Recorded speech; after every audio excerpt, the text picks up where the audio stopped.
यहाँ पे बात तो ये हुई ना कि जी वो बैग से राणा साहब जो है वो उठा के जो है वो हीरोइन जो है वो बरामद करवा रहे हैं। हमारे पास वीडियो मौजूद है, वो वीडियो यहाँ पे ले आए, इस मुअज़्ज़ज़ ईवान में जो अराकीन बैठे हैं आपको दिखा दे, तो फिर मेरा कोई केस नहीं, मेरा कोई आर्गूमेंट नहीं। तफ्तीशी ऑफिसर की मेरे साथ बात करने की फुटेज दिखा दे, वो मुझसे कोई क्वेश्चन कर रहा हो उसकी फुटेज दिखा दे। ये वो केस है कि जिसमें कोई इंक्वायरी नहीं हुई, कोई तफ्तीश नहीं हुई। मेरी 25-30 साल की जो है वो पॉलिटिकल लाइफ है।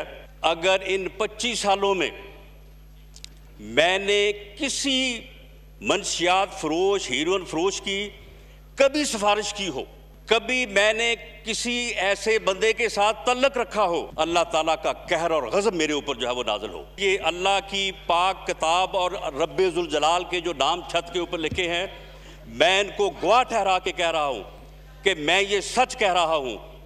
तो फिर उन लोगों के ऊपर जिन्होंने ये जुल्म किया मेरे साथ, उनके ऊपर अल्लाह ताला का कहर और गज़ब नाज़िल हो।